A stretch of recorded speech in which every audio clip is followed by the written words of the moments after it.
Next move करते हैं question number 2 पे। क्वेश्चन नंबर 2 कहता है a ball of mass m moving with a constant velocity u, यहां से एक बॉल है u वेलोसिटी से आ रही है, collides with a smooth horizontal surface at o पे टकराती है जैसा कि फिगर में दिखाया गया है। नेग्लेक्ट ग्रेविटी एंड फ्रिक्शन, यहां पे हम ग्रेविटी और फ्रिक्शन को कंसीडर नहीं कर रहे हैं।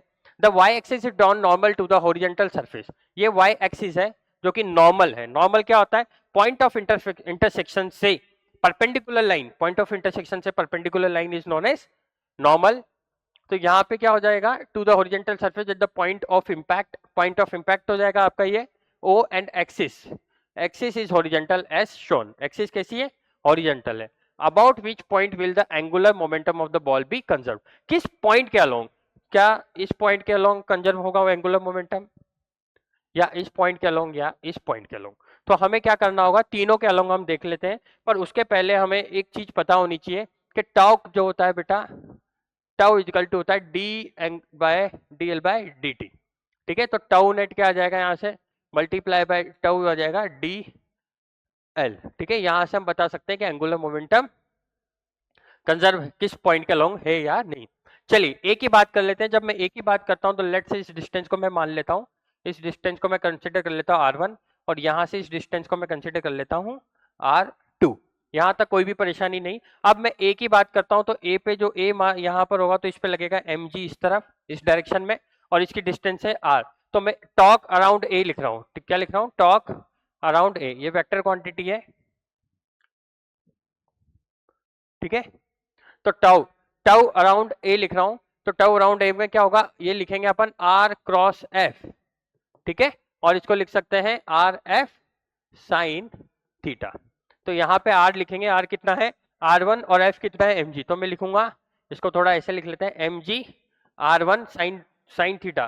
देखो r और f, r ऐसे है f ऐसे है, तो ये कैसा है? परपेंडिकुलर है, 90 डिग्री बन रहा है, और डायरेक्शन क्या आएगी? डायरेक्शन आएगी इनवर्ट। इनवर्ट, क्रॉस को हम दिखाते हैं इनवर्ट से, मैं यहाँ लिख देता हूँ, क्रॉस होगा आपका इनवर्ट और डॉट होगा आपका आउटवर्ड्स। तो देखो भाई, हम देख रहे हैं कि टॉक ए तो कुछ आया है, जीरो तो नहीं आया। ठीक है, चलो टॉक बी की बात कर लेते हैं। टाउ बी क्या होगा अपना? सिमिलरली मैं लिख सकता हूँ R F sine theta. Tau B की बात करूंगा, उससे पहले मैं टाउ सी की बात कर लेता हूँ। ठीक है, या टाउ बी की ही देख लेते हैं। टाउ बी की बात करते हैं तो मैं यहाँ देखता हूँ इस पे एम जी लगा नीचे, और इसका डिस्टेंस भी क्या हुआ? नीचे। तो हम क्या कहेंगे, साइन जीरो क्या हो जाएगा? जीरो। और अगर मैं एक्सिस की बात करूं इसकी ही, तो यहाँ पे दूसरी तरह से देखें तो यहाँ पे इसकी डिस्टेंस कितनी हो जाएगी? जीरो। तो यहाँ पे टॉक भी आ जाएगा आपका जीरो। ठीक है, तीसरा पॉइंट देख लेते हैं, tau about tau C. Tau C क्या आएगा? सी पॉइंट की बात करें तो सी पॉइंट पे होगा एम जी ऐसे, और एक्सिस की बात करेंगे तो ये परपेंडिकुलर डिस्टेंस है।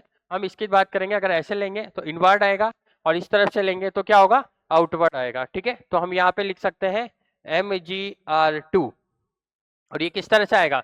हम लिख देते हैं इसको आउटवर्ड। इसका मतलब यहाँ पर भी क्या हुआ? यहाँ पर भी कुछ टाउ आया। तो एंगुलर मोमेंटम की बात करते हैं और हमने टाउ निकाल लिया, तो यहां से मैं देखता हूं कि टाउ अगर जीरो होगा तो एंगुलर मोमेंटम भी क्या हो जाएगा? उस पॉइंट पे जीरो हो जाएगा। तो मैं ये कह सकता हूं कि point B will be the correct answer. Point B पे क्या होगा अपना? Point B will be the angular momentum of ball B conserve, point B पे। ठीक है,